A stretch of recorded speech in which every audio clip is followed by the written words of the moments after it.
Joyeuse fête nationale, joyeux 14 juillet. Bon, visiblement, dans les plus hautes sphères de l'État, on fête pas trop ce jour. Je sais pas si vous avez entendu parler de ce qui se passe en ce moment, des Uber Files. Macron s'est fait épingler par des journalistes du Guardian qui ont eu accès à des données d'Uber.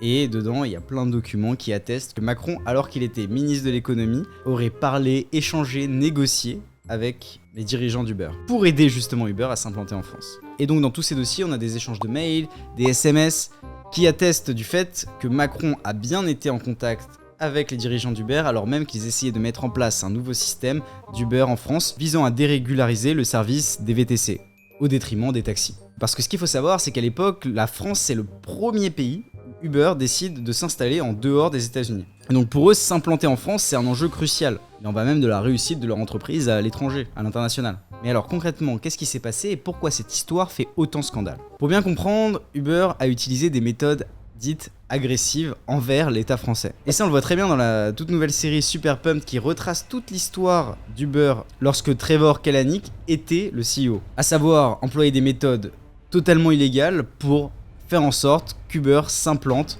à la fois aux États-Unis et à l'étranger. Et donc Uber a employé des méthodes de lobbying vis-à-vis des différents ministères en France. Alors si pour la plupart des politiques en place, ça ne marchait pas et ça avait même le don de les énerver, Uber a tout de suite compris que c'était avec le jeune ministre de l'économie Emmanuel Macron, qui prônait et qui prône d'ailleurs toujours la Startup Nation, avec Startup Nation, qu'ils pouvaient avoir leur entrée dans le gouvernement. Et Macron est rentré en plein là-dedans. Il les a aidés sur plein d'aspects. Il y a d'ailleurs un exemple très marquant que l'on peut voir et qui est mentionné dans l'article de Radio France que je vous mets en description. Il y a un moment où un arrêté préfectoral est décidé et quelques heures après, l'arrêté préfectoral est changé alors que Macron a dit qu'il allait s'en occuper. Bon, tout ça reste encore à prouver, mais il ne paraît pas improbable que Macron ait aidé Uber à s'implanter en France. Un autre exemple, un député socialiste a été contacté par l'un des représentants d'Uber en France pour justement faire des propositions de loi et faire changer la loi dite Thévenoud qui restreignait l'usage des VTC. Cette loi n'a finalement pas été votée, mais c'est finalement par décret, donc par Emmanuel Macron, que la loi a été modifiée pour diminuer le nombre d'heures de formation nécessaires pour obtenir une licence de VTC. Et donc de faciliter l'implantation d'Uber et des autres plateformes de VTC en France. En gros, ces Uber Files témoignent d'une chose. Emmanuel Macron, ministre de l'économie, a facilité et a encouragé le fait qu'Uber s'implante en France. Alors est-ce que Uber a eu raison de le faire? Il est rentré dans les failles justement du gouvernement, de l'Assemblée nationale et de tous les rouages politiques français. Mais est-ce que Emmanuel Macron a bien fait et avait le droit de favoriser Uber à s'implanter en France? Et bien techniquement, selon Édouard Perrin, un journaliste d'investigation qui a été interrogé justement sur cette affaire, il n'y a rien d'illégal. On ne peut pas reprocher à Macron d'un point de vue légal ce qu'il a fait. Macron peut très bien se défendre et pensait très certainement à juste titre à l'époque qu'il défendait les intérêts de la France puisqu'il avait comme volonté politique de favoriser justement les startups et de redynamiser l'économie justement via celle-ci. Ainsi pour lui, favoriser Uber à s'implanter en France favoriserait et aiderait l'économie française. D'ailleurs, c'est justement ce que dit aussi Bruno Le Maire qui défend son président et qui considère que le rôle d'un ministre de l'économie c'est justement de rencontrer tous les acteurs de l'économie, y compris Uber. La question ne se juge donc pas d'un point de vue légal mais plutôt d'un point de vue moral.